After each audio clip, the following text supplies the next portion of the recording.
having a conversation about what does it look like, because personally what your project really wants to do is solve a problem that is important to everybody. You know, poverty affects everything, right? It affects our nation, it affects the world, and so it'd just be great to kind of have a conversation about what it is that you believe in, and we can kind of have some more dialogue about that. So yeah, I like it, man. I'm looking forward to it. yeah, very cool.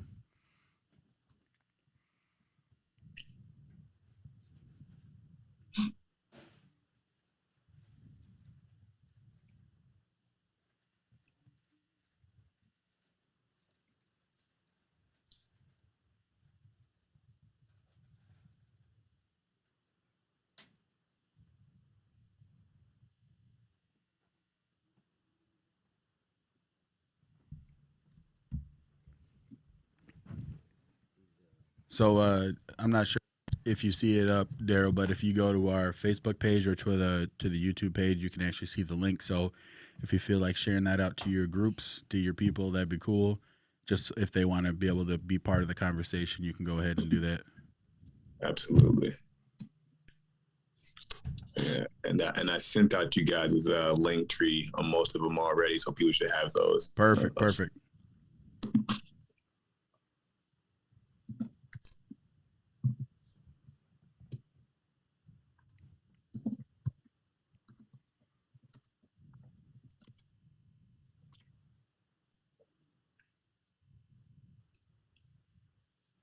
Oh, and then Darryl, if you're on your phone for the Zoom call, could you turn your phone sideways for me? Like, Okay. awesome. Thank you. And I'll end up holding it when it's time, so you can have a better angle. Perfect.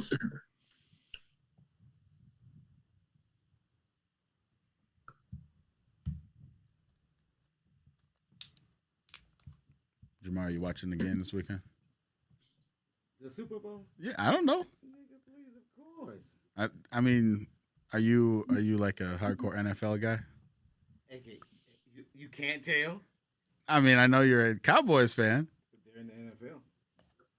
They are, but like me, No, I'm a Vikings fan. But no, I mean, I am, dude. If you're from Dallas, yeah, and this is a true story. Most young boys, especially in the year I was born, you were born with. I mean, they gave you that baby picture you take. yeah. Boys have a football in their hand. Oh, for real? Yeah, yeah. So you got a baby picture holding a Baby football, picture, dog? football. Yeah, it's So I was meant funny. to be a Cowboys fan and a Democrat. Okay. Since the day you were born. The fucking day I was born. I guess we should turn this on so people can hear it. Okay, 5, 4, 3, 2, and 1. Yeah. So I just yes, I'm so excited about Super Bowl because I think the Bengals gonna win. Bengals never won a Super Bowl, right? It'll be your first time. Is it their first time going to a Super Bowl? No, they've been 2 times before. Okay. Chris Collinsworth, he was a Bengal Oh, really? wide receiver, Funny. really good one too, by the way. And he went Boomer Esiason. I know you remember Boomer. Oh, yeah. Okay. So I mean, I know the name. well, last and the time voice. they went to the Super Bowl, he was their quarterback. Word. Yeah, he was their quarterback. So I've never heard so much Bengals 88, history. I think it was 1988. 1988? Yeah. I don't know. Yeah, it's 1988. What was that, Darryl? You said you never heard so much Bengals history? Well, I this is mean, bringing me just back. NFL I history, haven't heard, dude. like, Period. besides You name want in a to long hear some time, Cowboy yeah. history too? Yeah, like I said, like I give you that. I'm a Vikings fan, but I'm really not a fan of the NFL. So Yeah, you're gonna start dropping Corey Dillon and whatnot soon. This is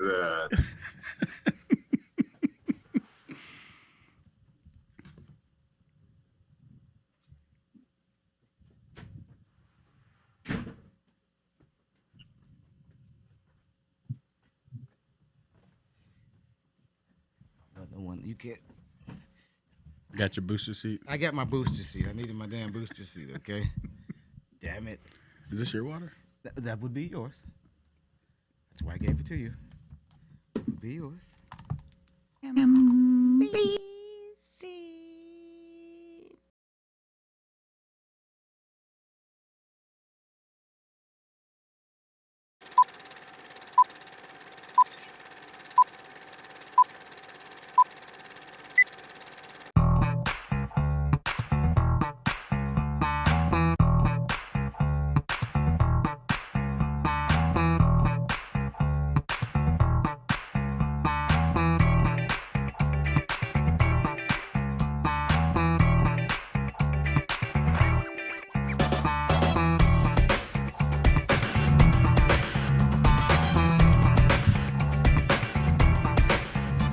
Welcome to Black Republican, Black Democrat. Tonight, I'm going to be Just Jamar. And I'm AK Kamara. Welcome, welcome. Well, welcome to the show, Just AK Kamara. How's your week been, man, since last show? You know, God is good, you know, and so All the time. Word all the time for real, right? Man.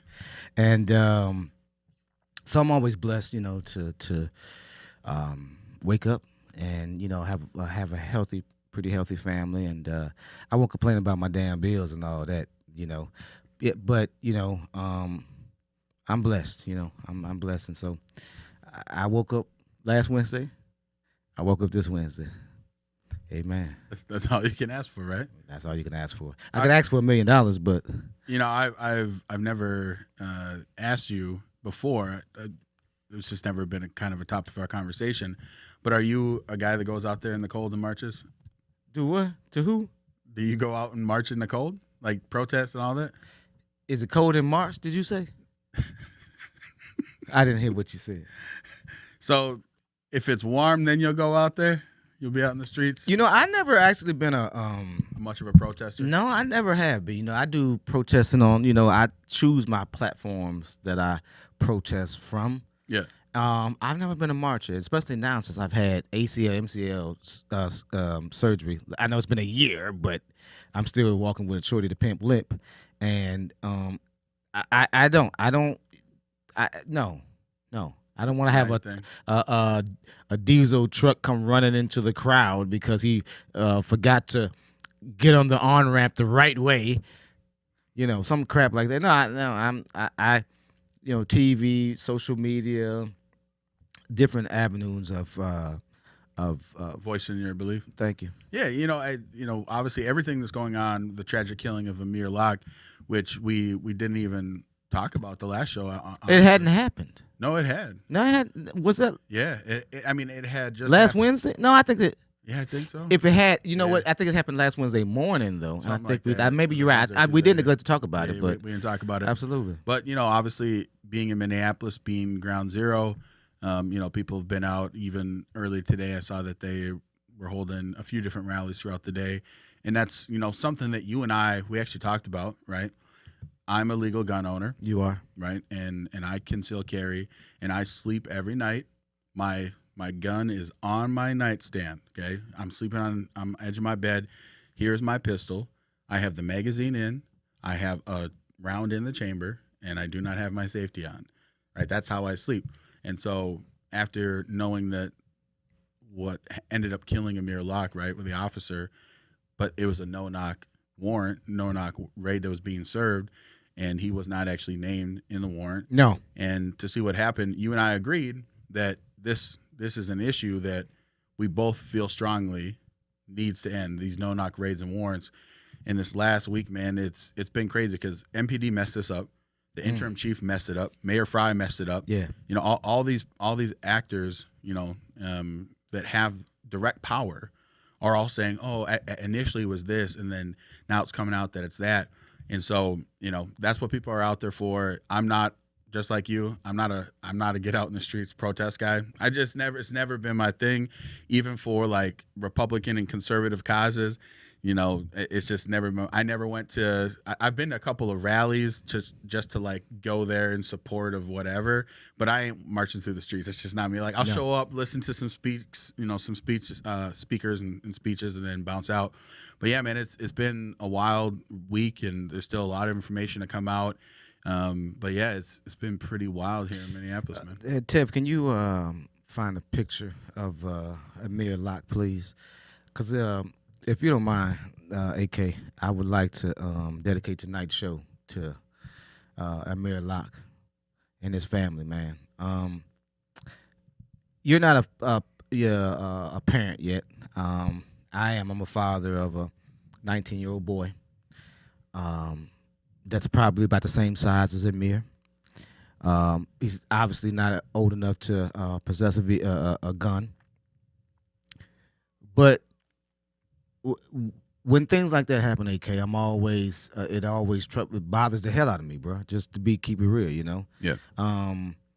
I've had a gun pulled on me from officers, and it's incredibly scary looking down the barrel of their guns when you don't know if that idiot will shoot you or not, right? You don't know that cop, especially if a cop has been physical with you and harassing you. You just never know. And it always seems that they can come up with some type of justification for killing some young brother, right? Yeah.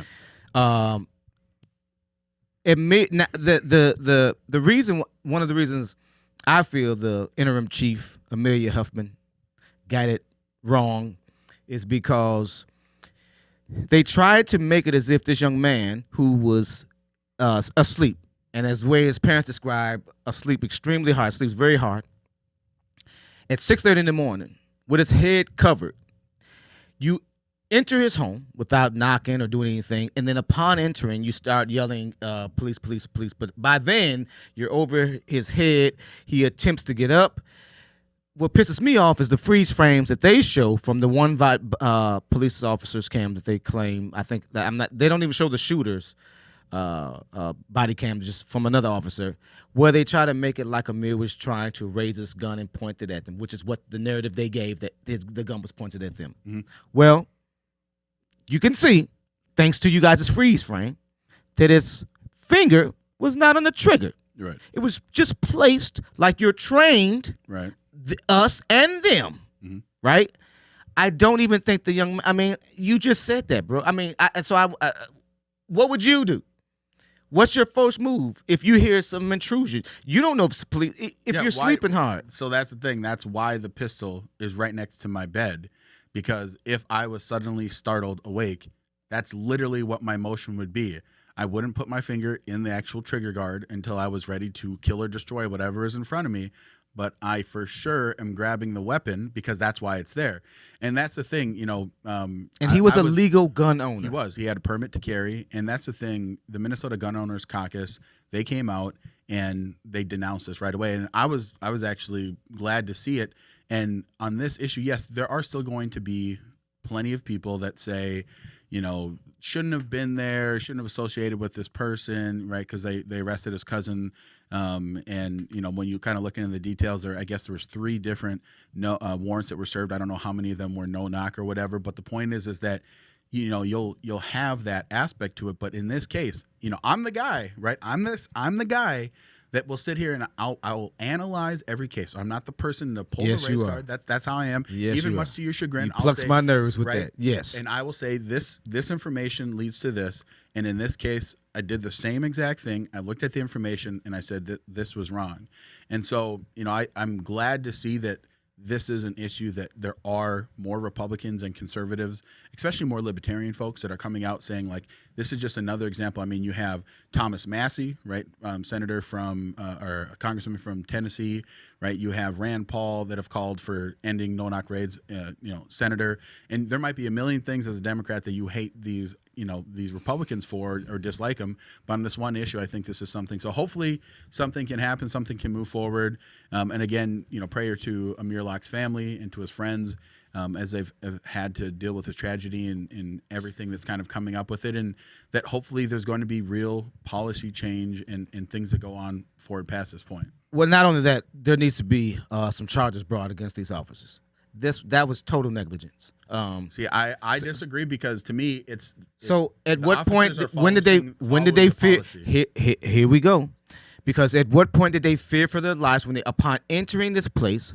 You never even. First of all, what kills me about officers is when they fear for their life. Those are those stop resisting, fear for their life. Those are the 2 main words and sentences that they use to get justified and not get charged. But I hope that Keith and others and Freeman are smarter than that. At what point did you fear for your life?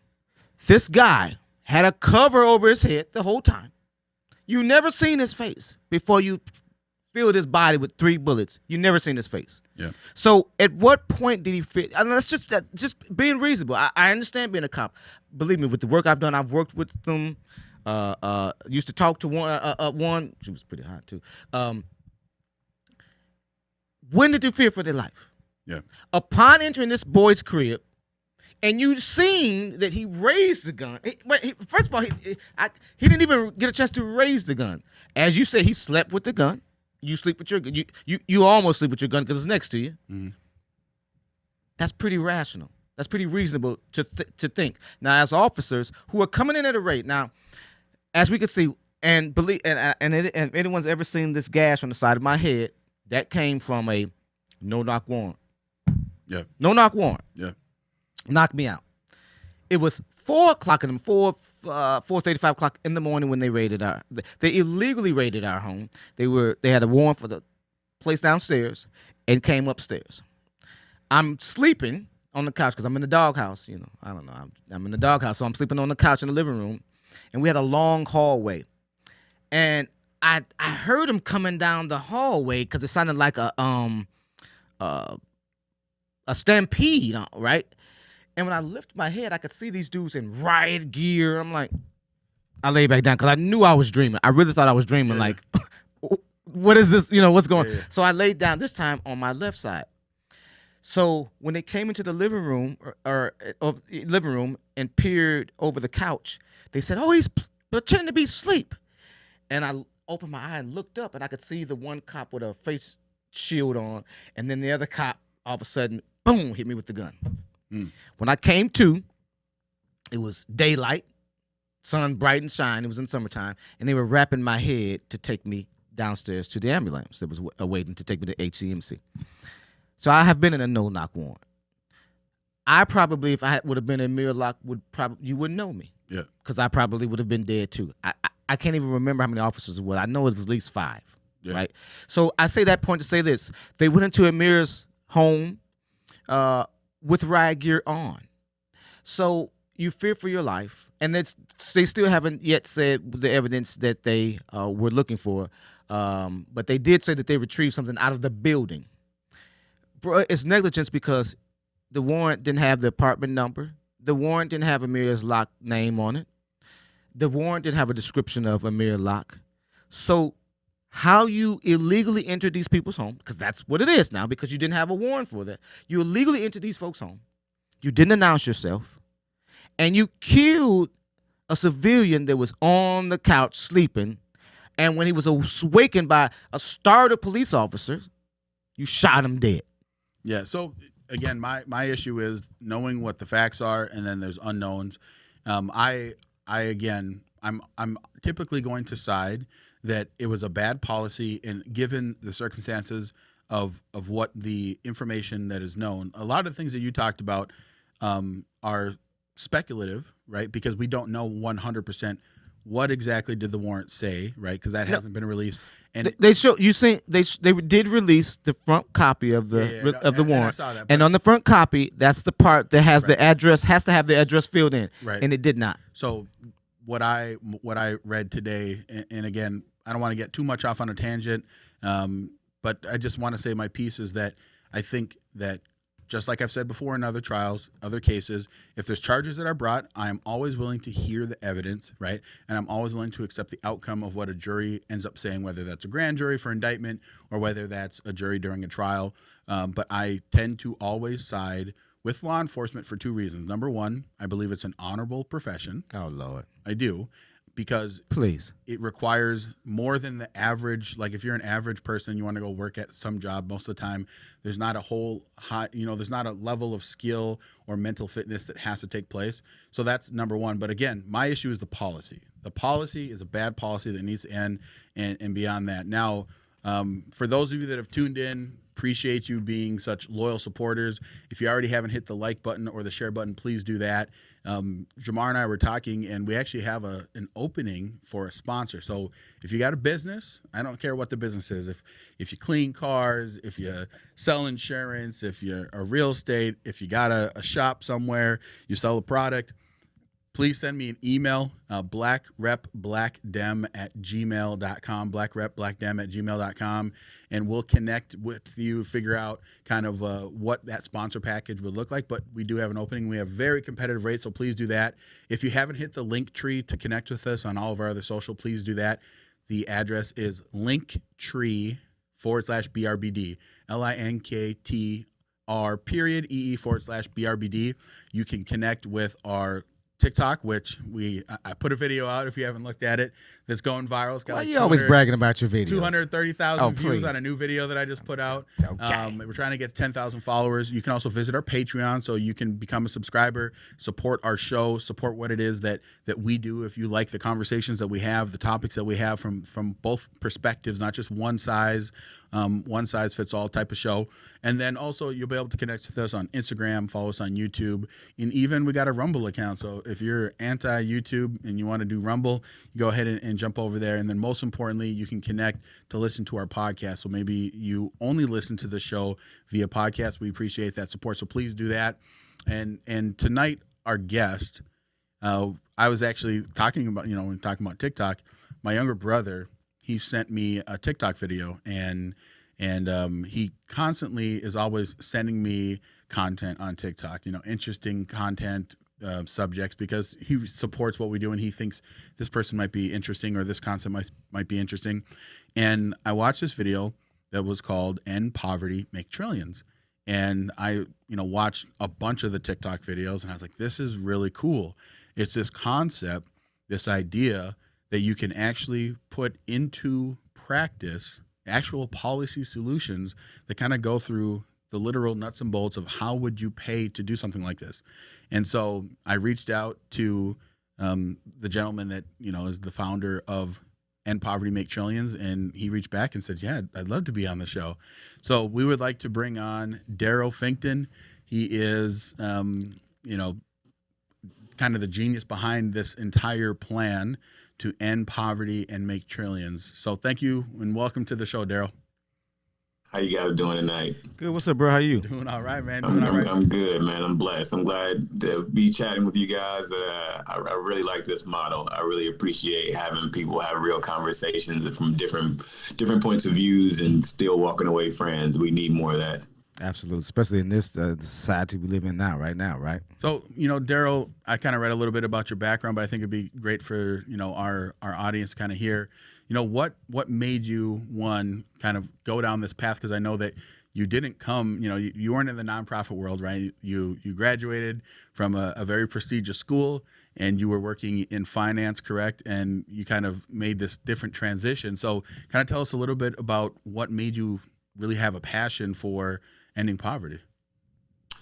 Unfortunately, my story isn't all that different, at least in the beginning, than most Black Americans. Is that I grew up in the hood, poor, and everybody around me was Black or brown, and didn't have any money. I was fortunate that my mom ultimately moved us to a school district where it's a much better place. We lived in the poor part of that district, and I was able to get into AP honors classes, and the rest from there was kind of history. Ended up going to Harvard, graduated from there, then went on to be a Rhodes Scholar at Oxford, and was throughout this entire time period working on things that I thought were important to be able to bring back to my community.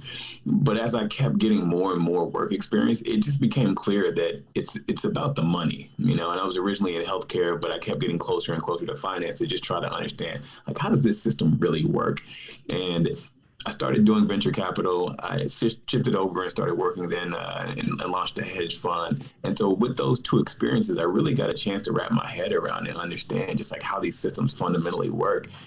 And you're then faced with a crossroads, right? It's like, well, do I stay here and play this game and try to get to the top of a corrupt system, or do I try to take this information that I now have and figure out how to bring up my people, and to me, it wasn't that hard of a choice. And so I just decided to take the knowledge and information that I've learned over the years and try to put that together as a concrete solution so that we can figure out how to stop having everybody that looks like us live in absolute squalor. So, which is great, and I salute you for that. How does it work, though? I mean, it does, any average Joe that lives in the hood, of course we aspire to, not live in the hood or have a big house, live the American dream. But, let's keep it real. Most of the time it takes athleticism to get us out of the hood or selling dope to get us out of the hood, right? You know what I'm saying? Because we don't have the generational wealth through a nice home or monies that was left through our family. So how does our average person take what you've learned and put it to work? So what I do is I propose something called the Seed Money Act. And it doesn't go by any racial lines. It's aimed to attack poverty at the core, right? And so what it does is it would guarantee that every American household would get a grant equal to the federal poverty guideline, the poverty line. And you split it up like a paycheck, so you get 2 a month so that it's not overwhelming and not hitting you all at once. But by definition, if every single household is getting this check that's equal to the poverty line, then no one's living in poverty. But if you did it that way and just left it like that, that cost about $2.3 trillion, and that's never going to get passed. So what I do is I combine it with something called a negative tax, which basically just means that the minute you start working, you start paying that grant back. And then once you get to the point where you have enough income where you can pay back the full thing, you pay back, and then your taxes drop right back down to normal. And so instead of costing 2.3 trillion, it costs about $200 billion or so to do it that way. To put it in context, right? Like the government budget is anywhere between $4 to $6 trillion a year. So a $200 billion piece of legislation to completely wipe out absolute poverty in this country is a game changer. Taxpayers spend about $1 trillion a year on childhood poverty alone, right? So think about it as an investor. If I can spend $200 billion to save $1 trillion, that's an $800 billion net savings every single year. So over a decade, you're saving $8 trillion and you're eliminating poverty at the same time. You know, this is the thing that probably made my ears perk up the most. Now, I say it every show. I'm going to say it again. I'm a Republican and I'm very conservative. No. And the thing is, I grew up in poverty, abject poverty. My mom has not had a job since she left the IRS for really more than like 6 months at a time. And the majority of the time from when I was 5 until today, I think my mom's total time in the workforce at that point has been like less than 2 years, right? So that was my mom. You finna get disowned. My dad. Putting your mama business in the streets. My dad, he was gone until I was 10. And then when he came in, he had part-time jobs here and there. And then he started a taxi business. But that entire time, even with the taxi business, we were still living in low-income subsidized housing. So the reason why I even explain this is because I've always myself wanted to be able to actually do exactly what you're talking about, but I didn't know how can you make this happen, right? Like philosophically, I can tell you that I think that the keys to solving poverty are empowering individuals, which is why I am a Republican and why I'm a conservative. And even if someone disagrees that, you know, that's not what Republicans do, we can have that conversation. But that's not what Republicans do. But my point is that that's how I see it. So when I started looking at your project and looking specifically at your white paper, it really perked my ears because you've done the work to do something that I see as groundbreaking. Okay. Now, in a sense, you're talking almost like UBI, right? Universal basic income. And that's something that like is a non-starter for most Republicans and conservatives, right? Because we say, you know, that's socialism, that's redistribution, blah, blah, blah, right? But the thing that's interesting is that you have a way that you kind of explained, and I'd like you to kind of delve further into it, of how this works, right? Like, why is it, you know, $2.3 trillion, right? But you're doing it at $200 billion. So can you kind of explain, you know, how that breaks down and how you get to that dollar amount? Yeah. So to get into the nitty gritty of it, there's a couple ways to think about it. If you do a universal basic income and just give everyone money, the problem with that is that it's pretty wasteful, right? So that we all get it. We get it. Bill Gates gets it. Everybody does. And so the price tag of doing that is just much, much higher than what you ideally want. Some people will advocate for it. I personally don't think that that's the most efficient way to do it. But then on the other side, I don't subscribe to being a Republican or a Democrat. I just try to think through issues on my own. But when it comes to thinking through, the role of the government, I lean towards wanting the government to have less of a role in our society, right? I don't really trust the government all that much. So my goal is how do we get them to have less of a role in our day-to-day lives?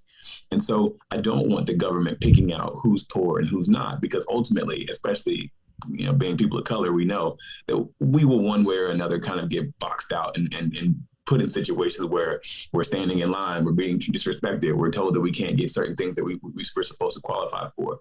So what you ultimately want is a system where there is no application, there is no process, there's no system to game, And that's what this does. So by giving it to everyone, but then combining it with this tax component, which is really simple, right? Like we can flex the number, but let's say it's a 50% tax on income that you make up until 2 times the poverty line.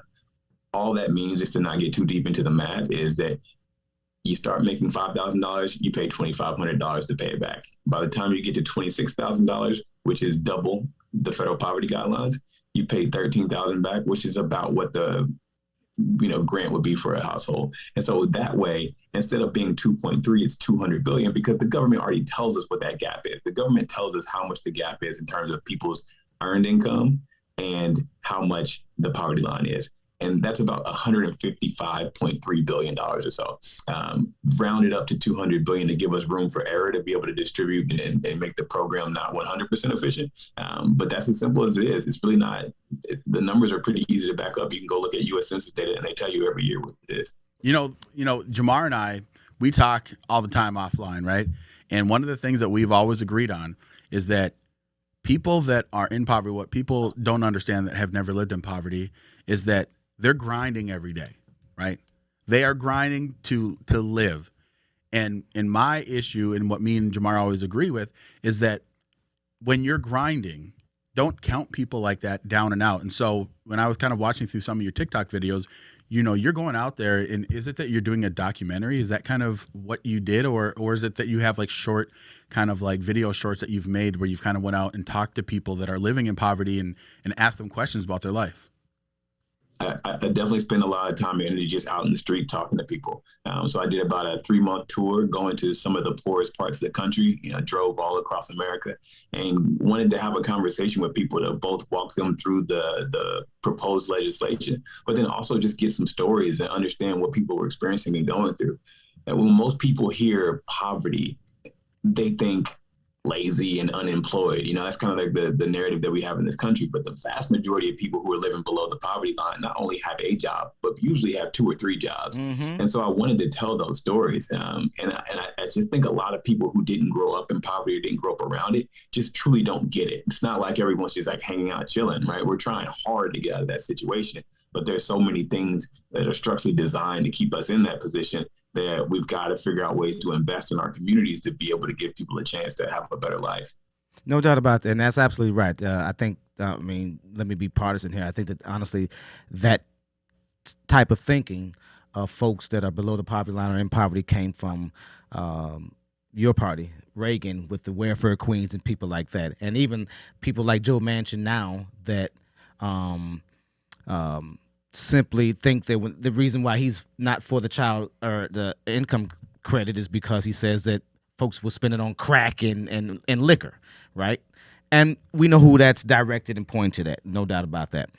So I heard you say that, and I was going to ask you that a question about, this sounds great, right? But the truth of the matter is we do live in a hyper and partisan type of environment right now. So I know you've gone out and hopefully garnered community and national support for it. But now, what politicians have you spoke to, either side, that are for it? Because Republicans, even if they're for it, they won't publicly say it because they'll think they're giving something. Democrats will hear it and say, okay, I like it, but I hear you say tax.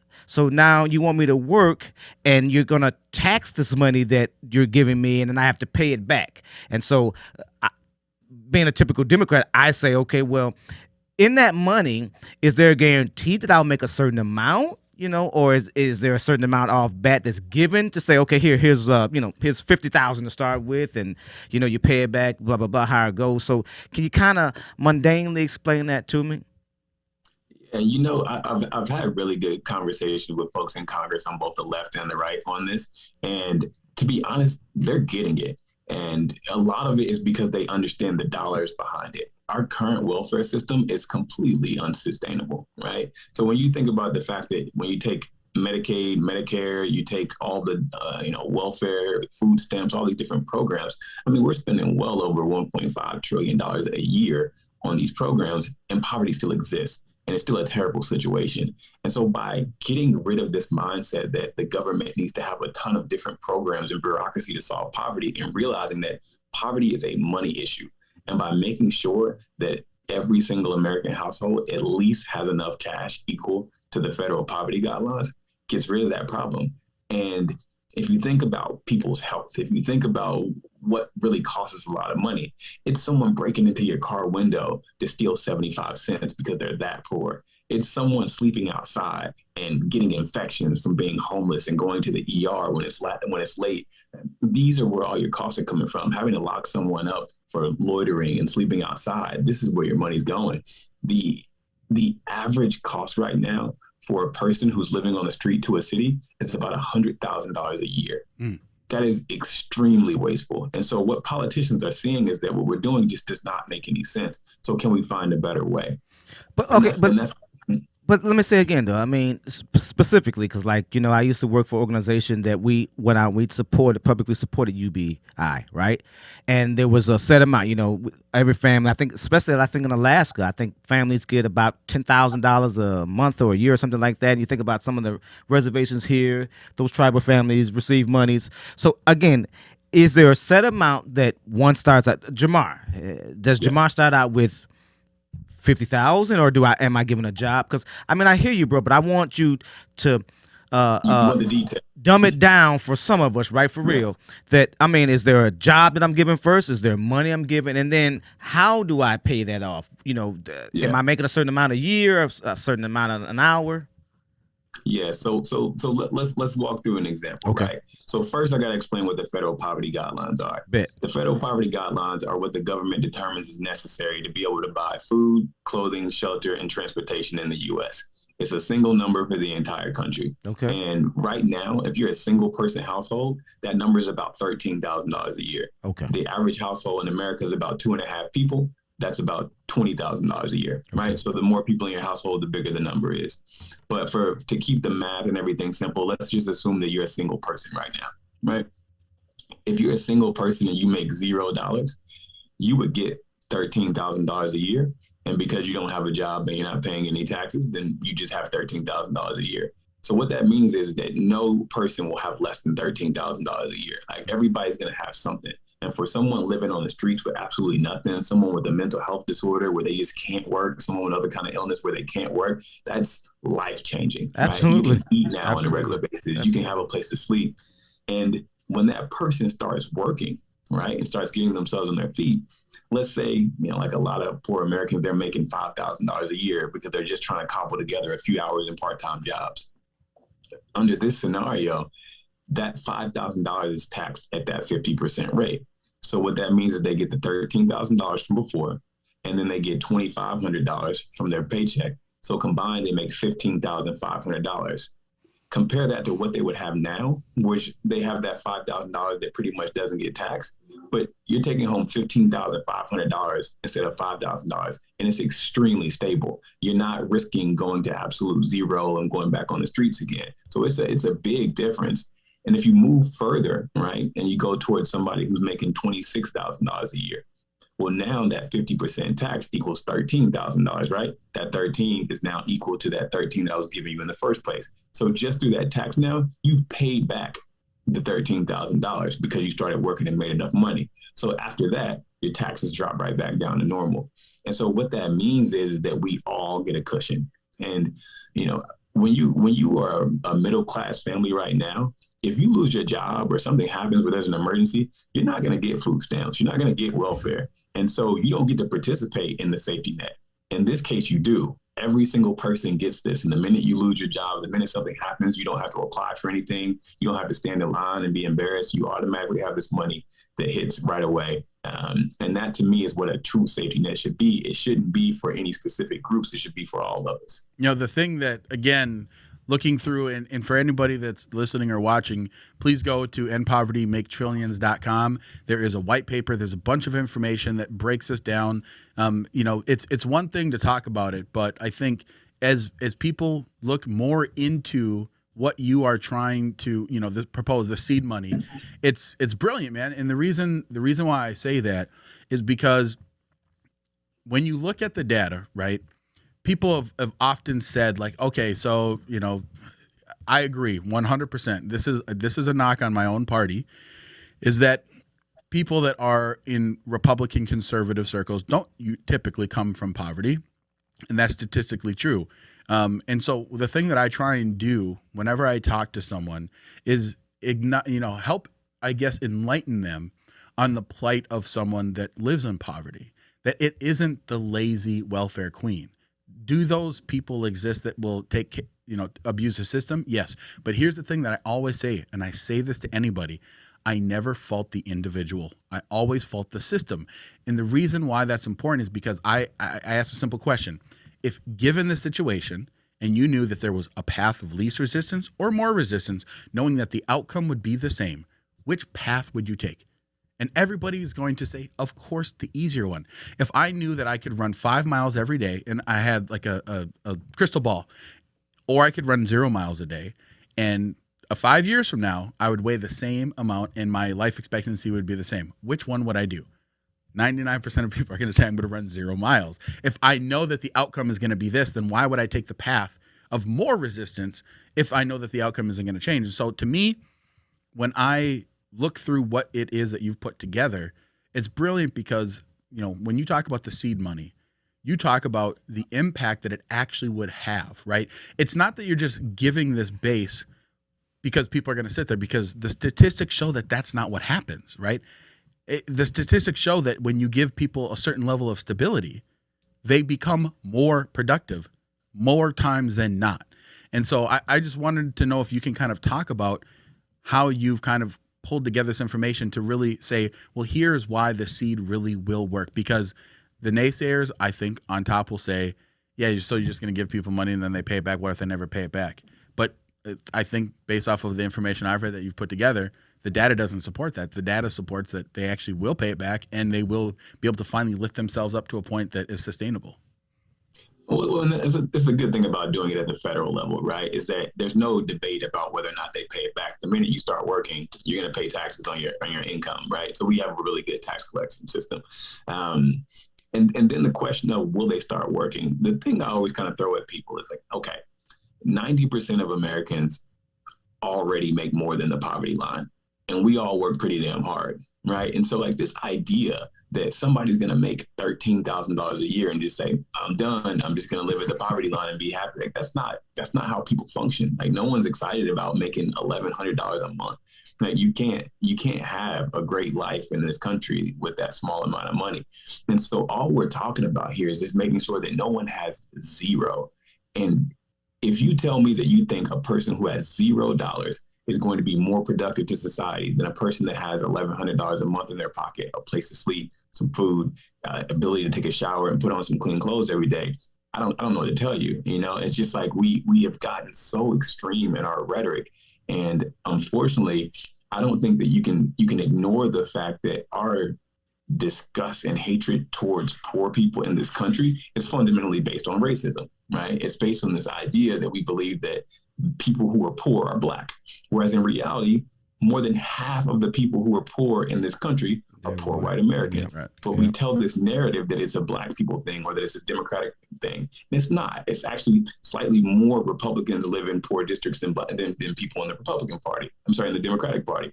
And I say that just to say that it's pretty even, right? Like poverty affects all of us, and we have to kind of get past these racist narratives to understand that lifting up people on the bottom is categorically a good thing. The same way you would never tell your children that I'm not going to feed you if you don't do A, B, and C.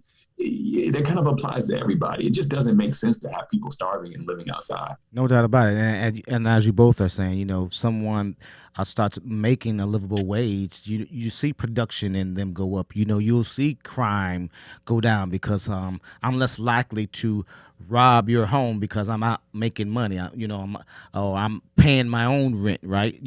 Most homeowners don't break into other homeowners' places. Yeah, right? Most of the time, if I, barring mental health issues, you're right. I'm not worried about my neighbor breaking into my house if they have a stable place. It's people that, again, when you're faced with certain aspects, and this is what it comes down to me always. Again, the system is something that we, the people can control, right? We have to push for it. We have to advocate for it.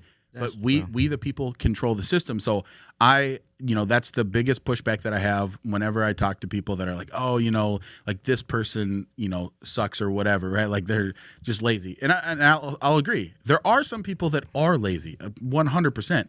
But a lot of people, again, because the way that the system is designed, they are using it in a way that is helping them to be able to survive. And so, again, my big aspect about what it is that you've put together here, Darryl, is that you have a way that makes sense from a fiscal perspective, right?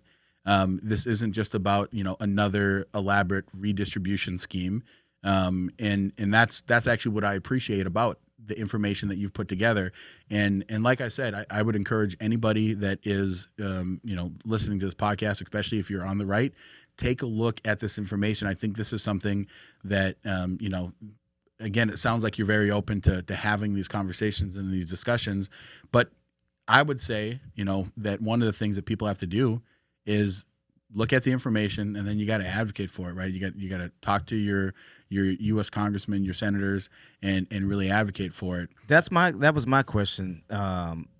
What's the likelihood of something like this happening? Because again, right now, what happens in next year, if Republicans control both houses, something like this would never pass. First of all, let's keep it real too. It's the fact that a black man has come up with the idea that doesn't fly either. You'd have to be Tom or somebody.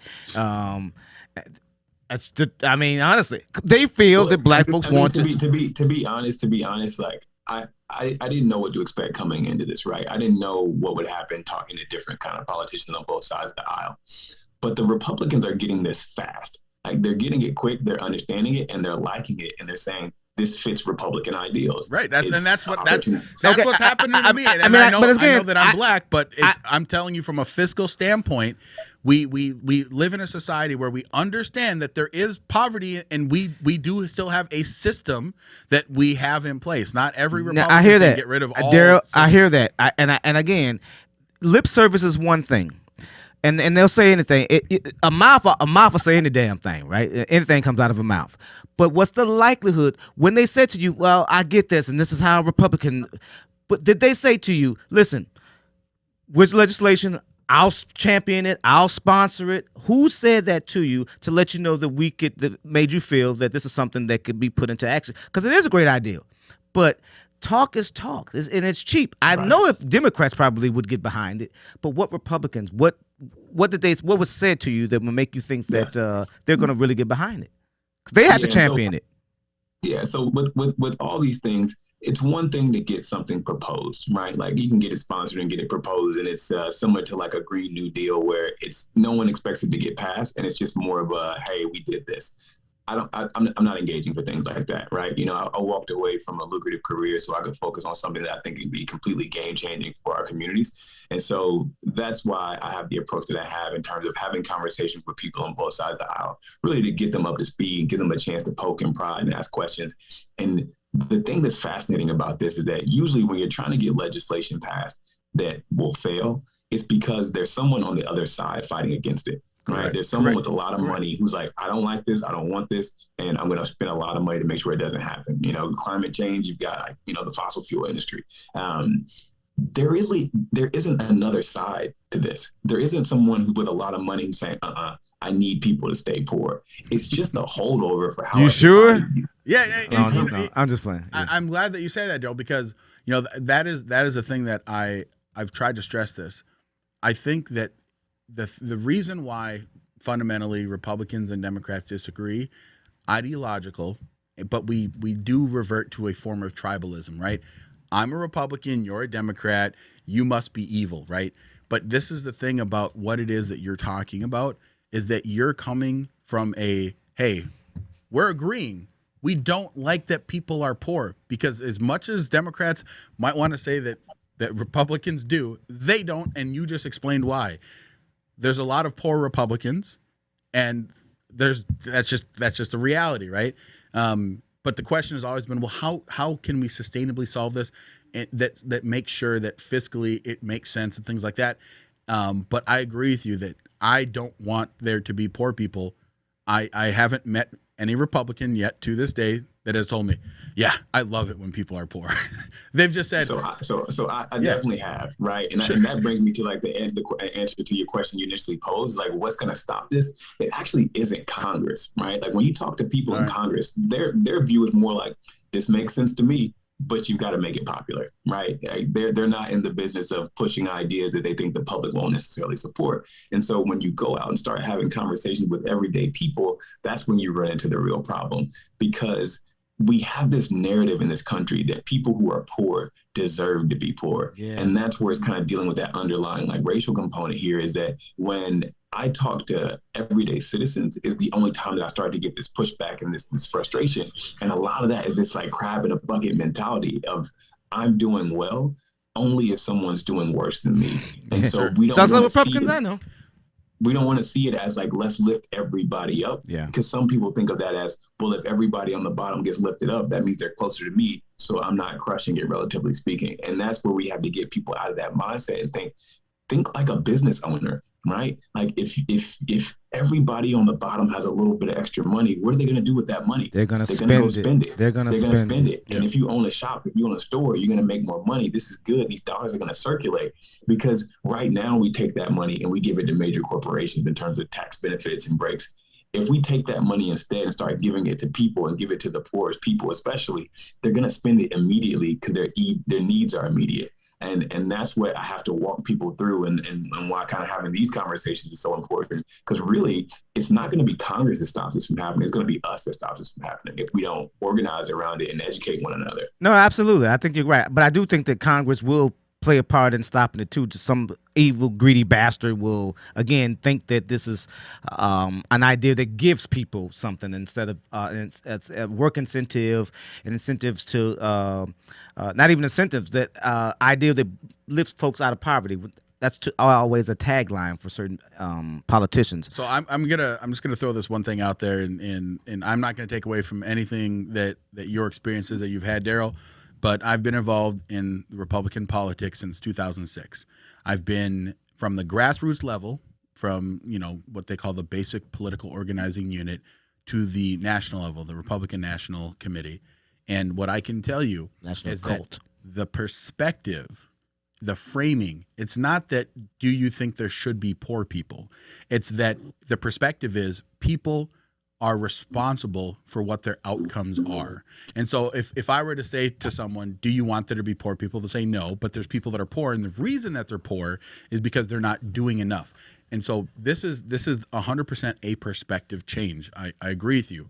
But the reason why people might have that perspective, that the perception is that I don't want to just give poor people money, it's because I don't want to just throw away money or give someone something that isn't going to do something. But if you could, again, have the conversation and say, all right, here's what it is that we're doing. It's not that you're just giving someone something for nothing.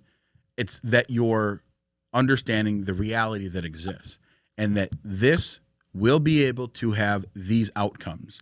And that to me, that is what caught my ear and my eye as a Republican and a conservative, and that I was very interested to have you on. And ultimately, I think that the hardest part of trying to see someone else's perspective is taking them at their word and taking them at their best. Which is if I step into a conversation and I assume the worst about someone, or I assume, the thing that I believe makes that person an other to me, then it's going to be hard to have a meaningful conversation. But if I step into the conversation saying we have similarly aligned beliefs that we, don't want people to die on the street, but there's a difference of, well, I don't want people to die on the street, but if this person dies on the street, it's not my fault. It's not my issue, and whatever. But that's not saying that you want them to die. It's saying, well, that's not my issue. So I just wanted to kind of throw out that last piece. But Darryl, can you tell us? I know that, again, if you visit endpovertymaketrillions.com, you'll be able to get connected. But what are some ways that people can kind of get that message out, right? Either it's watching your video, sharing it on their socials, just kind of give people some places they can go to connect with you, or to connect with the message or the information. Yeah, thank you. So right now, the number one thing we want people to do is either subscribe to our TikTok channel, In Poverty Make Trillions, or YouTube, In Poverty Make Trillions. And in either of those situations, just look at the content and share it with your friends and family. We have to start having this conversation about economics and thinking through, how does this work? How do we come up with solutions that make sense for us? And as we get a more educated public, once we bring this to the mainstream and we actually come out and propose it, people are ready for it and they can engage with it. I'm always open and available to have conversations. If large groups want to have a conversation, whether it's your church, whether it's your school, I'm happy to walk people through the details of the policy. So Darryl at inpovertymaketrillions.com is my email. But we just have to have the conversation. You know, we have to shift the narrative and finally start talking about the truth, which is it's money that is the problem right now. And we've got to make sure we get money in everyone's hands. No doubt about that. One final thing. I mean, honestly, I know this is your idea, so I don't mean to make this sound too dumb. But I mean, is this something that could honestly work? And have you seen the number of what it could do to cut into poverty for this country? Yeah, for sure. I think realistically, this is something that we can pass. I'm always setting super ambitious dates, but I really think this is within a 2-year thing that we can get this thing passed. And when it comes to what it will do to the poverty rate will disappear. Because by definition, every single household will have money at least at the poverty line. And then we'll have a discussion every year about what that poverty line should be. But what we'd be doing is we'd be making it fundamentally illegal for someone to be poor. So we'd be the first country in history to abolish poverty. I love it, Darryl. Man, absolutely. Let's keep you coming back, man. Especially as it grows, you know, and to explain it to our community better, you know. And so I'm glad you said that. So I will keep it in mind that when we start having these things, because this is not UBI. This is better. This is something that'll work. And then, so as you've said, that these is folks, the legislators, are on board with. So I think that's the great thing. And then to think that we can enact it in 2 years, the next 2 years. That's fantastic, bro. You know, that'd be a good coming in when President Biden gets reelected to have something like this come in. That will be great to usher this in when we reelect President Biden and VP. All the stats will be padded like, oh, look at Biden ended poverty in America. This economy's come roaring back. So and then we'd have you to thank, you know, and I can't wait to see your smiling face standing next to the president. Like, I had that brother on my show. So I'm excited for it, man. Seriously. Well, thank you guys, man. I appreciate you giving me time to chat with you and share this information and appreciate, more importantly, what you guys are doing with this podcast. It's beautiful to see. Appreciate you, bro. Please come back. Man. Yeah. Please come back. Thank you. You Thanks guys enjoy. Have a good evening, man. Later, man. Take care. Yeah, man. You know, it was it's again, this entire concept. The things that he said that I like the most. This really is what he wants, right? And what he's talking about is grassroots, right? This is about getting people to have the conversations, and that if there's enough people that are having these conversations, right, then they will talk to their legislators, versus if you just try and go and just sell the legislator without getting the people to support it, then what's going to happen is the moment that you start hearing that what it sounds like is UBI, you lock that down, bro. Like, your brain goes, nope. And Republican brains. And again, yes, Republican, but you need them to pass stuff. You do. Again, but they, here's where we do fundamentally disagree. I do believe they like poverty. Absolutely. Because they like to keep certain people in poverty. Absolutely. Certain folks that don't look like them, they like to keep them in poverty because of the legislations that's passed, or that they will fundamentally come out against. You know, listen, tonight, again, you know how quick an hour goes. We didn't have time to talk about how your party has censored 2 Republicans for political discourse, is what they called, why they censored, these 2 Republicans. And we didn't get to talk about how your president is giving crack pipes out to black people. Well, he isn't, but I mean, there's a we don't have time. There's a program that where monies are that he's not giving. And make sure to hit the TikTok Black Rep Black Dem show, and you can watch Jamar in the car. Yeah, you can watch my video as well. You can share it. We want to try and get to 10,000 followers. But yeah, man, we got a lot of speakers lined up.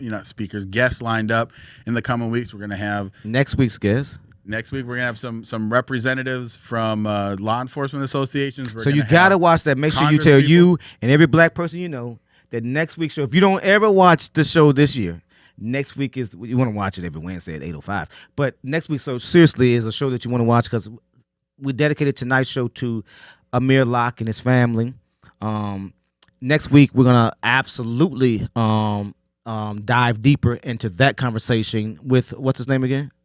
Brian Peters from Minnesota Peace Officers Association. So having this guy come on is going to be great because we want to find out where he stands, if he can talk about it, blah blah blah. And then we have someone that's running against a candidate, Amani, that's running against Betty McCullough, coming on the next week. So we've got a nice guest lined up, and so all you got to do is Kendall Qualls is going to be on in the future. We got a lot of and I guests. can't I can't wait to have him on. Yep. Matt Burke is coming up. Kendall Qualls, I can't wait to have him on. Yeah, we got some great guests lined up and more. But again, if you watch this podcast and you're like, you know what, I want to sponsor an episode and I want to be a sponsor. You got a business. Again, send me an email, blackrepblackdam@gmail.com. Or find him on his Facebook page. Find me on Facebook. Send me a message, wherever it is that you can connect with me. And we'd love to have you as a sponsor on the show. So absolutely. Keep we want to thank you guys always for the support and thank tonight's guests. And wherever you're at, wherever you find your podcast, make sure you check it out so you can understand the concept of in poverty make trillions, because it is something that's hard to grip. But he broke it down mundanely for us tonight, and we appreciate that. Darryl Finkton Jr.